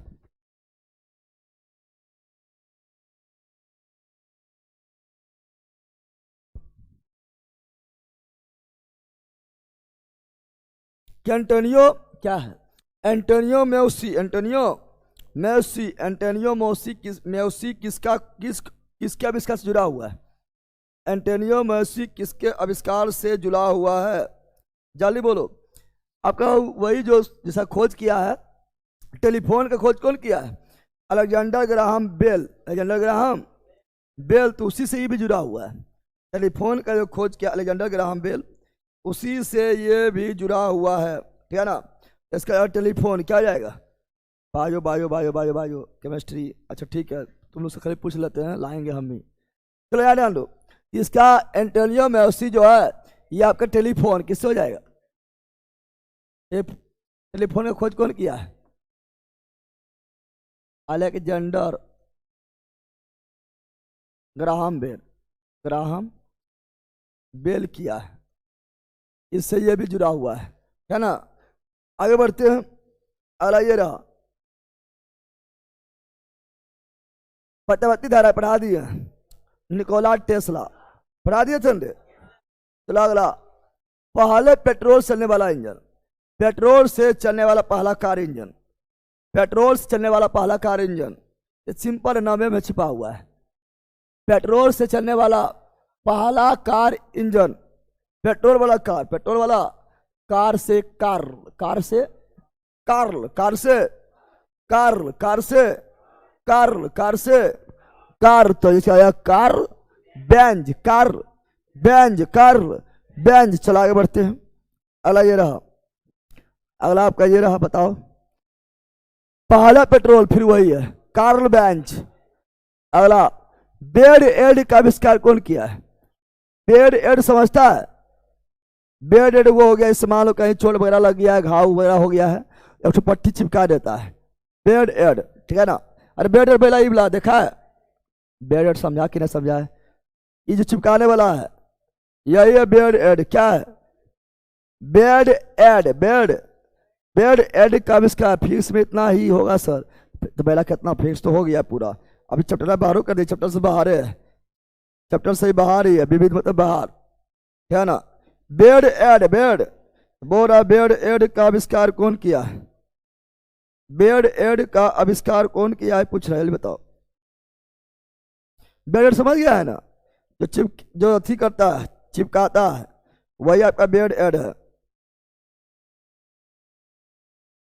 फिजिक्स में हो गया, केमिस्ट्री या बायोलॉजी लेकर आएंगे। डिक्शन डिक्शन डिक्शन, बेड एड हो गया चिपकाने वाला, क्या हो गया, ये आप लोग देखा होगा, आपका हाथ है चिपका दिया है, ये बेड एड है। इसका आविष्कार कौन किया है, डिक्सन। कौन किया है, Earle Dickson. Earle Dickson, band aid Earle Dickson, band aid Earle Dickson. आगे ये रहा मोबाइल फोन, अल्लाह बोलना रे, मोबाइल फोन का आविष्कार कौन किया है, यो ना बोल पाएगा। मोबाइल फोन का आविष्कार कौन किया है, Martin Cooper. Martin, mobile phone का आविष्कार कौन किया है, Martin Cooper. Martin Cooper, Martin. और टेलीफोन का अलेक्जेंडर ग्राहम बेल। और टेलीविजन का, television John Logie Bell. John Logie, इसका option number C, option number C right. चलो अगला, अरे ये रहा बायफोकल लेंस। बायफोकल मतलब द्विफोक्सी, द्विफोक्सी। जिस बायफोकल लेंस यानी द्विफोक्सी लेंस, द्विफोक्सी लेंस, जिसका प्रयोग किसमें होता है, तो ये होता है जरा दृष्टि दोष। जरा दृष्टि दोष के उपचार के लिए, जरा दृष्टि दोष के उपचार के लिए बायफोकल लेंस, इसी बोलते हैं प्रेसबायोपिया। प्रेसबायोपिया हम जानते हैं। हाइपरमेट्रोपिया मतलब दूरदृष्टि दोष, और मायोपिया मतलब निकट दृष्टि दोष, और प्रेसबायोपिया मतलब जरा दृष्टि दोष। तो उसके लिए होता है बायफोकल लेंस। बायफोकल लेंस का आविष्कार किया यही बेंजामिन फ्रैंकलिन। बेंजामिन और तड़ित चालक, तड़ित चालक का आविष्कार किया बेंजामिन फ्रैंकलिन, जो बना होता किसका, कॉपर का बना होता है। और थॉमस अल्वा एडिसन, विद्युत बल्ब, विद्युत बल्ब का। तो ऑप्शन नंबर हो गया है बी। क्या हो गया है, बी राइट। जल्दी निकलो, इस समय टाइम पार करने, इसको फैलाना है। मोटरसाइकिल दुर्घटना के दौरान हेलमेट को कम करना, हेलमेट जो है लगाए ले है, मोटरसाइकिल दुर्घटना हो गया है, छितरा के भितरा गया है, ठीक है ना, तो हेलमेट लगा ले, तो हेलमेट क्या करेगा, हेलमेट क्या करेगा, हेलमेट को कम करने में सहायक होता है। हेलमेट किसको कम कर देगा, हेलमेट कम करेगा किसको, तो इसका आ जाएगा आवेग। क्या आ जाएगा, आवेग। किसका, तो मोटरसाइकिल दुर्घटना के दौरान हेलमेट आवेग को कम करने में सहायक होता है। आय बराबर क्या होता है, बल गुना समय, बल गुना समय, बल गुना आवेग बराबर बल गुना समय। यानी तुम्हारा मुंडी कहीं छिदा भितरा गया है, अब मुंडी कहीं बजरा रहा है, तो मुंडी डायरेक्ट तुमको बजाता है कहाँ पर, सड़क पर, दीवार में, कहीं बजाता डायरेक्ट। लेकिन अब जो है, ठीक है ना, अब तुम्हारा मुंडी बजराएगा भी तो बल भी कम लगेगा और टाइम भी ज़्यादा लगने लगेगा। टाइम जो है हेलमेट की वजह से टाइम भी ज़्यादा लगेगा, जिससे आवेग कम हो जाएगा और बच जाएगा। तो ऑप्शन नंबर है, ऑप्शन नंबर ए राइट। चलो आगे बढ़ता लगे रहा। सौर ऊर्जा संग्राहक तो पढ़ा दिए हैं, सबसे ज़्यादा पढ़ाए थे पैराबोलिक, पढ़ाए थे, भूल गया कि सौर ऊर्जा संग्राहक में अधिकतम क्षमता किसका होता है, पैराबोलिक, पढ़ा दिए थे, पहले ही हो गया था। अगला, निम्नलिखित में से किस वैज्ञानिक ने पदार्थों की पांचवी अवस्था, हम जानते हैं ठोस द्रव गैस तीन अवस्था है, चौथा अवस्था जो है प्लाज्मा, क्या है, और पांचवा अवस्था जो है बोस आइंस्टीन कंडेंसेट, कंडन। और ये बोस आइंस्टीन, इसमें आइंस्टीन और कंडेंस, बोस और आइंस्टीन, बोस और बोस यानी सत्यनाथ बोस, सत्यनाथ बोस और आइंस्टीन, ये दोनों प्रयास से पांचवा अवस्था लाया गया था। वो राय की निम्नलिखित में किस वैज्ञानिक ने पदार्थ की पांचवा अवस्था के लिए गणना किया था, Satyanath Bose, Satyanath Bose, Einstein, Albert Einstein. Condensate का मतलब होता है और संघनन करना। ऐसे मान लो ये ठोस है, फिर हुआ द्रव, और फिर हुआ गैस, और इसको और कर देंगे तो हो जाएगा क्या, प्लाज्मा। प्लाज्मा वह चौथा अवस्था।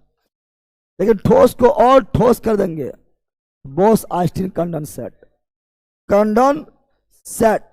तो ठोस को और ठोस करेंगे तो कंडेंसेट, और गैस को और कर देंगे तो प्लाज्मा।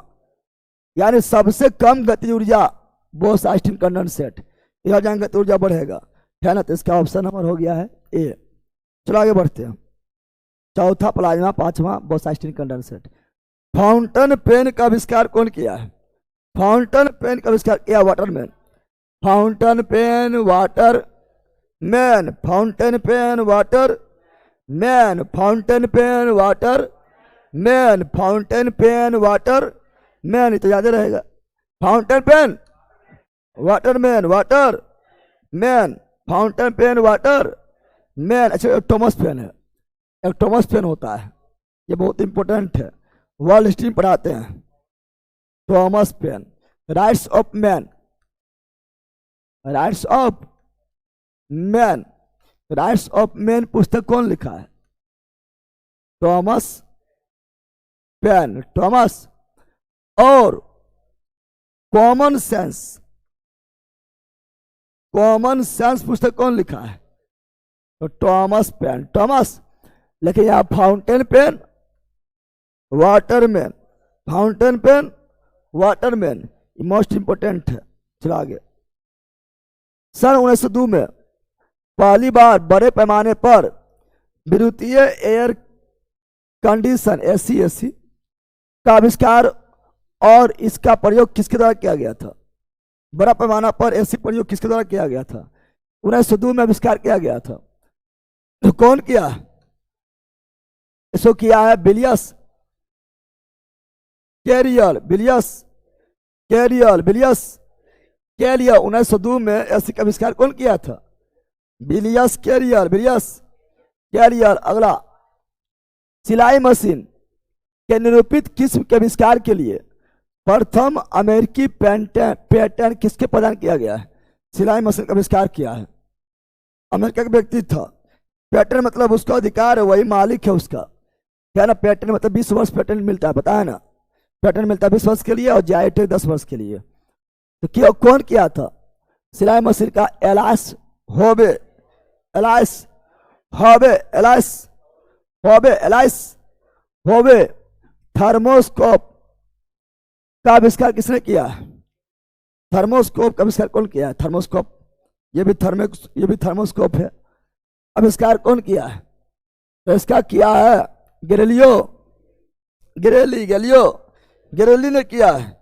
और दूरबीन का भी गैलीली, जगत का नियम भी गैलीली, और निर्वात में सब एक साथ गिरेगा, गैलीली। अगला,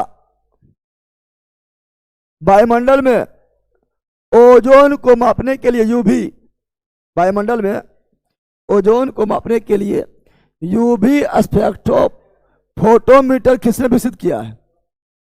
यूवी को मापने के लिए, अल्ट्रावायलेट किरण को मापने के लिए, है ना। यूवी स्पेक्ट्रोमीटर कौन विकसित किया है?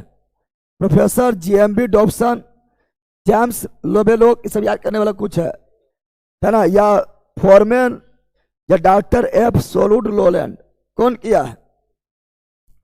भला जब पढ़ाते प्रबंधनिक किरण पढ़ाते तो एक नाम लेते थे हम, प्रबंधनिक किरण में एक नाम हम लेते थे, बताओ जल्दी बोलो।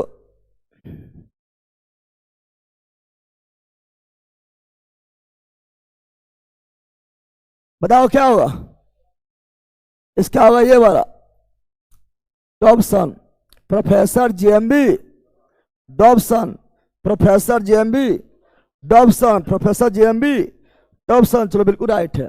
वायुमंडल में ओजोन को मापने के लिए यूवी स्पेक्ट्रोफोटोमीटर विकसित किया है कौन? Professor JMB Dobson. ये तो ऐसे मार देगा। डायनेमो खोज बोल रहा, डायनेमो, बिरू डायनेमो बोल रहा है, भला बोना रे।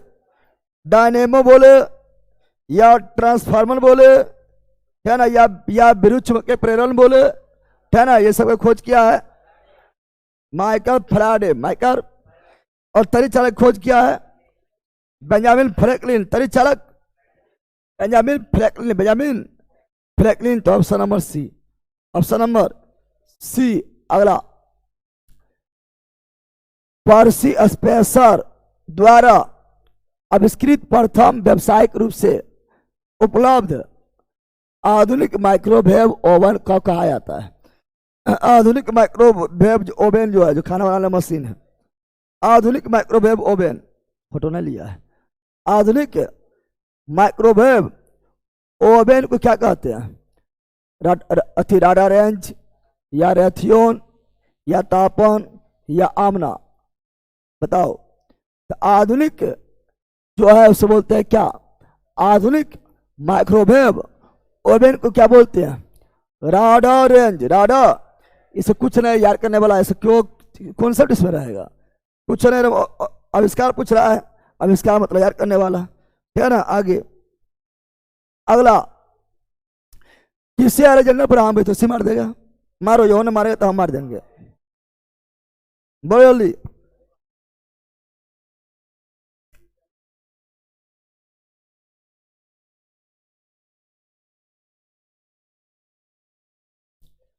पच्चीस जनवरी है ना रे, कल 26 से टके ऐसा पढ़े ना होता है, छोटी छोटी चलेगा।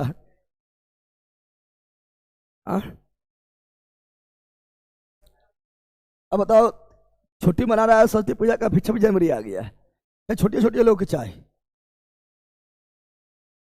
हाँ लला, कल है हॉस्टल में पढ़ाई का झंडा वंडा फहरावे के दिन है, संविधान बना है, संविधान लागू हुआ, ये होना करेगा।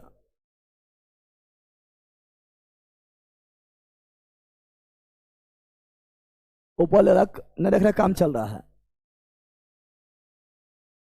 हम फहराएगा, चारों तरफ दीवार उबार है।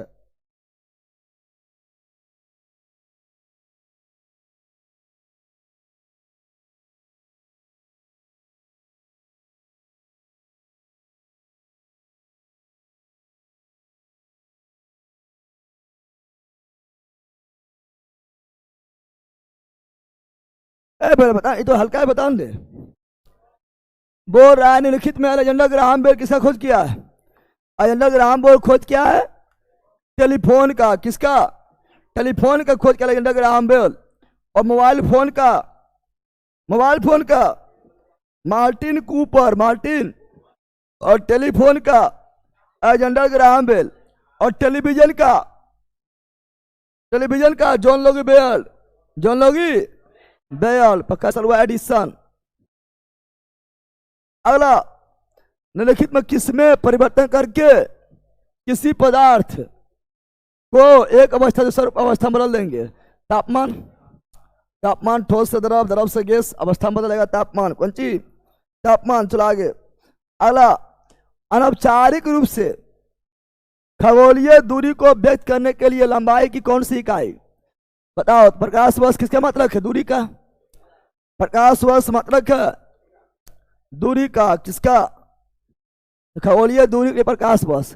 अनौपचारिक रूप से खगोलीय दूरी को व्यक्त करने के लिए लंबाई की कौन सा इकाई प्रयोग किया? तो प्रकाश वर्ष। प्रकाश ऐसे पार्सेक भी दूरी बड़ा मात्रक है, दूरी का सबसे बड़ा मात्रक, दूरी का सबसे बड़ा, सबसे खगोलीय दूरी के लिए मुख्य रूप से प्रकाश वर्ष का यूज करते हैं। और एक प्रकाश वर्ष बराबर कितना होता है? एक प्रकाश वर्ष बराबर होता है 9.46 इंटू 10⁻15 मीटर, 15। और यही बोलेगा एक पार्सेक, क्या बोलेगा? एक पार्सेक बराबर तो 3.26 प्रकाश वर्ष हो जाएगा। या डाट मान बोलेगा, डाट मान, तो एक पार्सेक बराबर 3.08 इंटू 10⁻16 मीटर। इसका option number C. Option number पढ़ते रहते सब आप लोग को। अगला ये रहा, कौन सा यंत्र समुद्र के स्तर से ऊपर की वस्तु देखने के लिए, समुद्र के स्तर, समुद्र के अंदर जो है पनडुब्बी चल रहा है, अब समुद्र के नीचे से ऊपर देखना है तो पेरिस्कोप पढ़ाए थे। पेरिस बताए थे। मान लो पनडुब्बी है, क्या है? और समुद्र के अंदर पानी में है, इससे बाहर देखना है, बाहर देखना है तो पेरिस्कोप क्या लगा रहेगा? पेरिस्कोप लगा रहेगा। अब यहां से छठुआ देखेगा, ठीक है ना। तो यहां पर एक तो रहेगा क्या? समतल दर्पण। और यहां पर भी क्या रहेगा? दो गो समतल दर्पण रहेगा और दोनों रहेगा 45 डिग्री पर पढ़ाए थे। दो समतल दर्पण रहेगा। अब किरण यहाँ से यहाँ आएगा, फिर यहाँ टकरा के यहाँ चल जाएगा, फिर टकरा के फिर यहाँ चल जाएगा और दिखाई दे देगा। तो दो समतल दर्पण रहेगा, दोनों रहेगा 45 डिग्री पर। पेरिस्कोप में किसमें? Option number D, option number D right is right. चलो अगला ये रहा वायुमंडलीय दाब। तो इसी मार देगा। वायुमंडलीय दाब मापने के लिए बैरोमीटर, बैरोमीटर खोज किया ईटोर सेरी खोज किया है। बैरोमीटर पारा धीरे धीरे नीचे गिरेगा तो बारिश आना अचानक से गिर गया है तो आंधी तूफान के साथ तेज बारिश और धीरे धीरे ऊपर जाएगा। मौसम सफा और अचानक ऊपर चल गया, अचानक ऊपर तो अत्यधिक मौसम सफा एवं शुष्क, अत्यधिक। तो ऑप्शन नंबर बी। आगे अला ये रहा विभवांतर मापने के लिए वोल्टमीटर। विभवांतर मापना वोल्टमीटर, वोल्ट। धारा मापना एमीटर और धारा की उपस्थिति गैल्वेनोमीटर, धारा की दिशा गैल्वेनोमीटर। ऐसे विभव मापे भी विभवांतर मापता है, लेकिन यहाँ वोल्टमीटर दिया हुआ है इसे वोल्टमीटर मारेंगे, है ना। Option number D. आगे सर्किट में बिजली का प्रवाह पता लगाना। सर्किट में बिजली के प्रवाह पता लगाने हेतु निम्नलिखित में से किस उपकरण का प्रयोग किया जाता है? सर्किट में परिपथ में बिजली के प्रवाह पता लगाने के लिए गैल्वेनोमीटर बताए थे। बिजली का प्रवाह, बिजली की दिशा, बिजली की उपस्थिति, बिजली का प्रवाह, बिजली की दिशा या बिजली के उपस्थिति गैल्वेनोमीटर। और मापना है तो एमीटर, मापना है तो इसका ऑप्शन नंबर ए। चला आगे अगला ये रहा एक सॉफ्ट की आवर्तन गति। एक सॉफ्ट की आवर्तन गति निर्धारित करने के लिए इस्तेमाल किया जाता है तो टेकोमीटर। टेकोमीटर मतलब घूर्णन प्रति सेकंड, घूर्णन प्रति सेकंड। प्रत्येक सेकंड में कितना घूर्णन हो रहा है, प्रत्येक सेकंड में कितना घूर्णन हो रहा है। तो एक सॉफ्ट की आवर्तन मतलब कुछ फेंक दिए हैं या घूम रहा है, चक्के घूम रहा है ना, आवर्तन हो रहा है, घूम रहा है तो प्रति सेकंड कितना घूम रहा है, कितना बार चक्कर लगा रहा है, इसी को बोलते हैं टेकोमीटर मापता है। कौन मापता है? तो option number B, option number. हवा की गति, शक्ति, वेग एनेमोमीटर। गाड़ी का वेग स्पीडोमीटर, है ना। आगे वह कोण जो किसी वृत्त के त्रिज्या बराबर लंबाई के चाप द्वारा उसे केंद्र पर बनाया गया हो। बोरा क्या बराबर, बोरा वह कोण जो किसी वृत्त के त्रिज्या के बराबर लंबाई के चाप द्वारा केंद्र पर बनाया गया। केंद्र पर बनाएगा चाप द्वारा, ये हुआ चाप। क्या हुआ? वृत्त को काटने वाला चाप बना दिया है कोण। ये कोण को किस समय रेडियन में मापेंगे, कोण को मापते हैं रेडियन में। ये समतल कोण है तो कौन रेडियन, और ठोस कोण रहेगा तो अस्टेरेडियन। ये रेडियन किसमें? समतल कोण का ऐसा मतलब रेडियन और ठोस कोण का अस्टेरेडियन। ठोस को मतलब जहाँ लंबाई चौड़ाई ऊंचाई तीनों हो, है ना। तो ऑप्शन नंबर हो गया बी। क्या हो गया? B right. चलो आगे बढ़ते हैं। 1/9 9 1 1 1 3/9 1/3 ओम। लेकिन मान जब निकालेंगे तो उल्टा निकल गया मान। हमको आरपी निकालना है, पलटी मारो, पलटी मारेंगे 3 ओम। कितना हो जाएगा? ऑप्शन नंबर क्या हो गया है? बी। क्या हो गया? B right. आगे ऑटोमोबाइल। ऑटोमोबाइल मतलब जहां पर जो है वाहन का उत्पादन होता है, वाहन यानी गाड़ी वगैरह जहां बनता है उसे ऑटोमोबाइल बोलते हैं। तो ऑटोमोबाइल में यात्रा की दूरी को मापने के लिए दूरी ओडोमीटर, दूरी ऑटोमोबाइल मतलब वाहन तो ओडोमीटर, और गति स्पीडोमीटर। तो option number B, option number विभवांतर गैल्वेनोमीटर। धारा के दिशा, ऑप्शन नंबर डी। अगला टेकोमीटर घूर्णन प्रति, मैंने बताए थे टेकोमीटर घूर्णन प्रति मिनट आरपीएम, आरपी घूर्णन प्रति मिनट गुना प्रति minute. Option number B. Option number अभी जस्ट बताए थे रे, है ना, 8 और 9 तीव्रता का अर्थ है हल्का भूकंप। अब पगला है कि 8 तीव्रता भूकंप आएगा, 9 तीव्रता भूकंप आएगा, तो तब ये कौन सी 8 तीव्रता भूकंप 9 तीव्रता भूकंप आएगा तो हल्का भूकंप है, सबको हिला के गिरा देगा, घर वगैरह सब गिर जाएगा, धरती फट जाएगा। तो हल्का ना है, ये आपका जब प्रबल है। तो ऑप्शन नंबर बी गलत। बी तो कौन गलत है? तो ग्राफ सिस्मो ग्राफ, और जिसमें मापते हैं उसे होता है रिएक्टर स्केल। रिएक्टर स्केल उसका खोज किया 1935 में, चार्ल्स रिएक्टर और गुटेनबर्ग खोज किया है। इसे भूकंप मापी का उपयोग द्वारा, भूकंप मापी मतलब सिस्मोग्राफ द्वारा मापते हैं, और यह एक लघुगणकीय पैमाना है। सही है, तो option number B. Option number, और भूकंप में भी हर एक स्केल, मतलब मान लो कि 5 कहीं 5 तीव्रता भूकंप आया है, कहीं 6 तीव्रता भूकंप आया है, 5 से 6 वाला 10 गुना जा रहा है, 10 गुना ज्यादा, 6 से 7 वाला 10 गुना ज्यादा है, 10 गुना ज्यादा होता है। तो ऑप्शन नंबर बी। अगला, तरल पदार्थ के घनत्व को मापने के लिए तो अपेक्षिक घनत्व, सापेक्षिक घनत्व हाइड्रोमीटर, हाइड्रोमीटर, हाइड्रोमीटर, और ये आर्द्रता मापी मतलब हाइग्रो, आर्द्रता मापी मतलब हाइग्रोमीटर। और समुद्र की गहराई, समुद्र की गहराई बोलेगा तो तब फाइडोमीटर, फाइडो हिप्सोमीटर, ये प्रकाश को मापने के लिए होता है। तो option number B. Option number B right. चला आगे, पानी के अंदर वस्तु पता लगाने के लिए सोनार, कौन सी? सोनार, तरीके सोनार, सोनार SONAR, sound navigation and ranging, sound navigation and ranging. Radar जो है उड़ता हुआ पिंड, उड़ता हुआ पिंड, पिंड में चाहे वायुयान हो, हेलीकॉप्टर हो, रॉकेट हो, मिसाइल हो, है ना, सैटेलाइट हो, तो उड़ता हुआ पिंड का स्थिति, कौन सी स्थिति पता लगाने के लिए radar, radio detecting and ranging. Option number सी।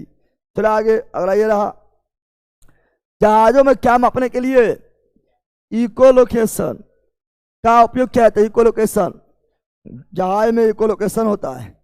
जहाज में तो समझता है, जहाज में तो उड़ने वाला की, जहाज मतलब पानी वाला बैला, वायुयान मतलब उड़ने वाला, जहाज यानी पानी वाला। पानी की गहराई, प्रकाश की गहराई, मछली सघनता नहीं, जहाज में इकोलोकेशन का उपयोग पानी की गहराई, पानी की गहराई मापने के लिए।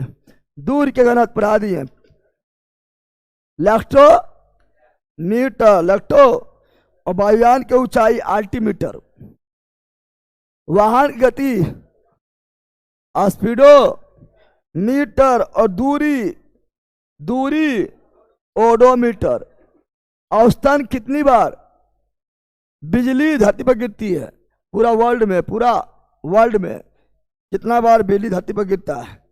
प्रति मिनट 100 बार। कितना बार? प्रति सेकेंड 100 बार।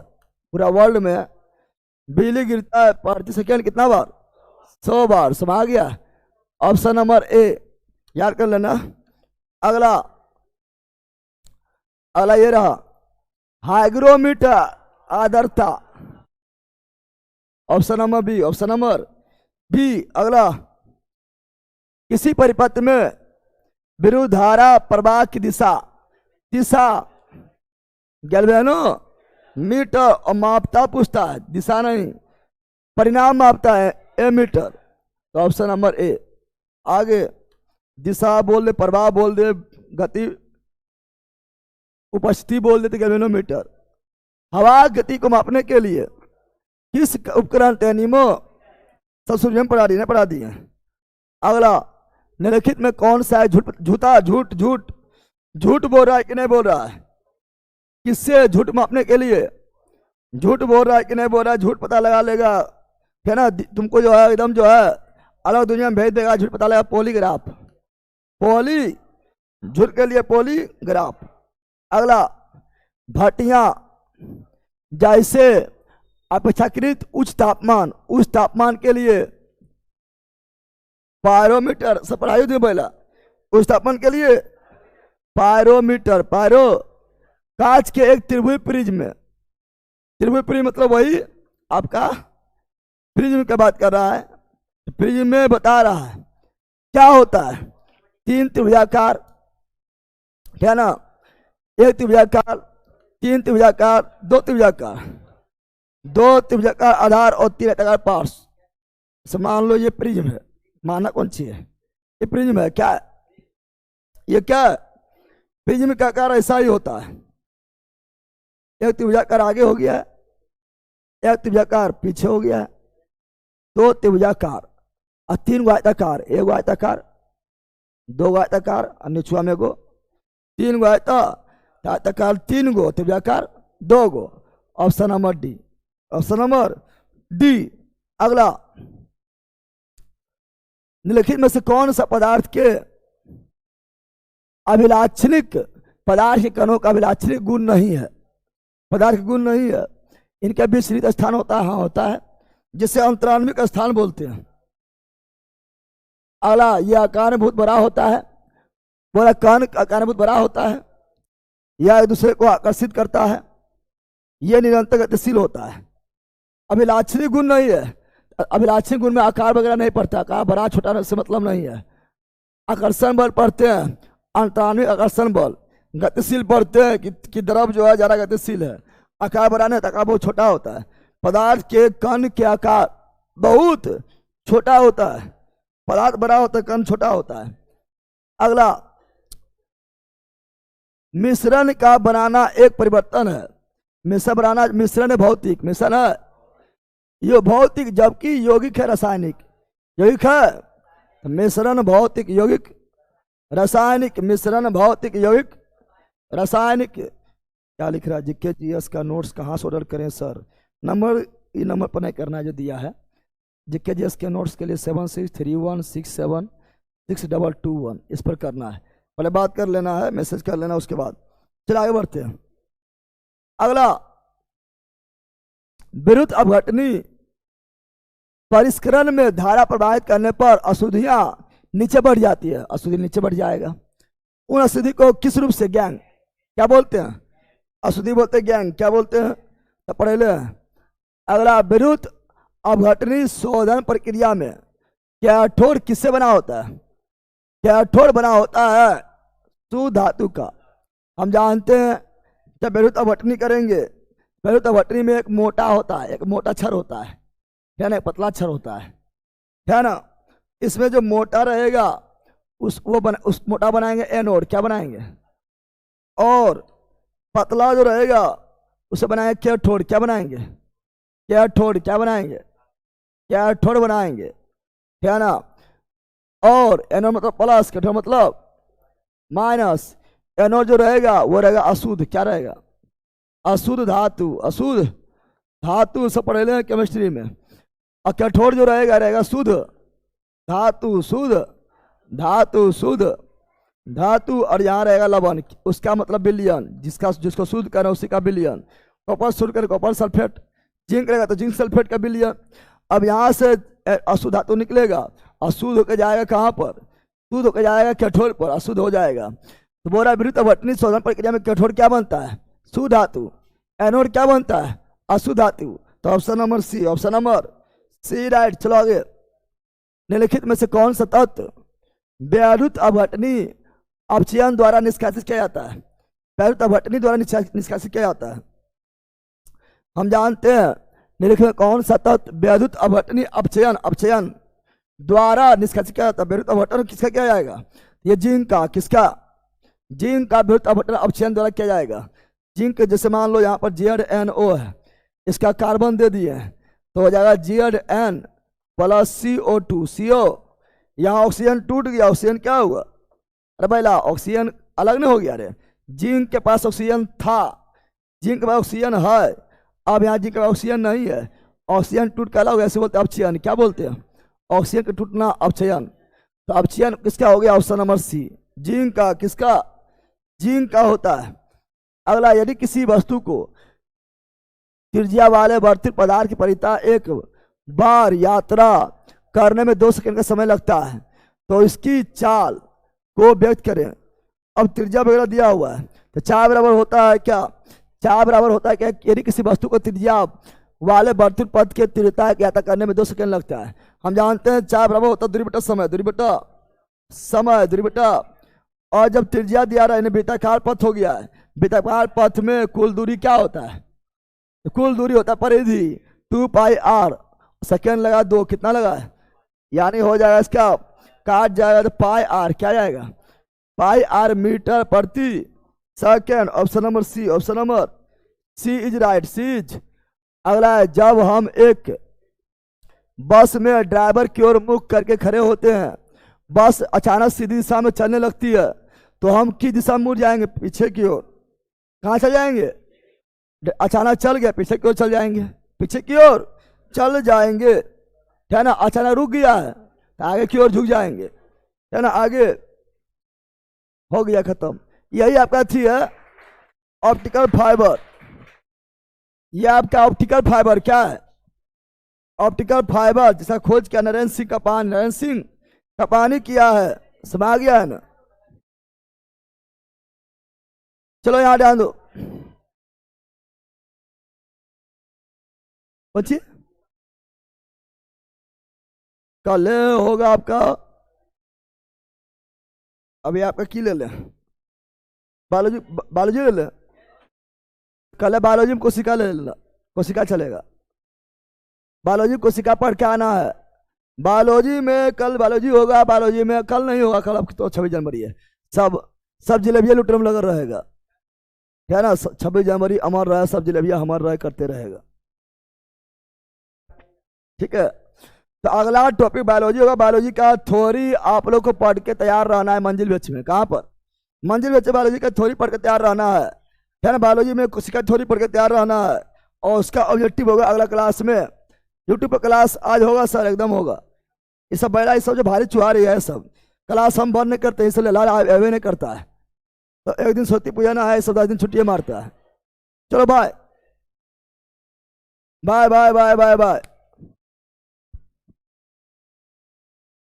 सर एक ऐसा वीडियो बनाइए जिसमें फिजिक्स क्या होगी, फिजिक्स भाग गया है।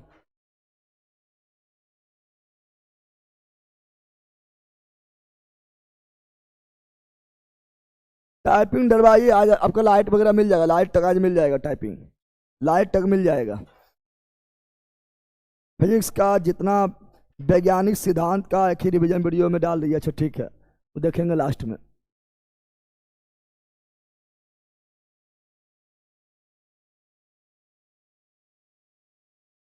चलो bye bye bye bye bye bye.